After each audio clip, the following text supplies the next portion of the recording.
Bulawayo has showed no mercy. Toona kuti aiwa pa the commemorations of the youth day panapa toona kuti vakomana vorega kutambira aiwa mutungamiri wenyika yezimbabwe aiwa kubulawayo uko vachiti hapana kana chekucelebratera noda kuti this country is in a mess. Vanoendera mberi vachiti aiwa vakomana with the regime they must not be included in this celebration. Ngaringoramba ringori birthday raig mukati kana kunaaura kurambirasaibolaivatangobolaiko tipinda pana pambibisi muramiro achiti in Bulawayo people reject National Youth Day saying the day is useless, therefore it should remain Mugabe's birthday.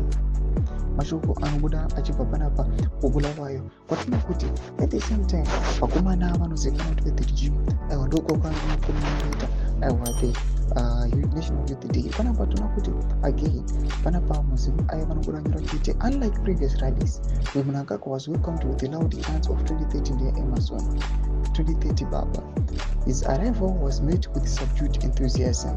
The absence of the one popular 30-term campaign slogans underscores the growing influence of Junka's military-backed faction, which strongly opposed Mnangagwa's ambitions to extend his rule beyond 2028.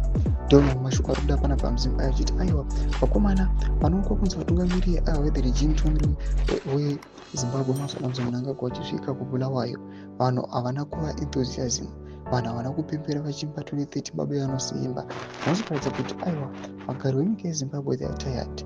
Ari kuuya panapa vachiti aiwa ngaringoramba zvaro riri birthday raRG Mugabe, zvingatotinetsa tingatouya tichitonetsekana nezvinhu zvizhinji isi takara totostrugula nethis economy. Mashoko atiri kuona kuti panguva inoi vakomana vanapresetonisungiza vari kufaita kuisa freedom munyika.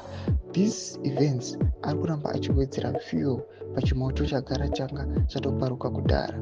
Tudze mafunguro enyu muri kudi pamusoro pechitiko chipinda comment section medu. Subscribe or like, turn on the bell icon.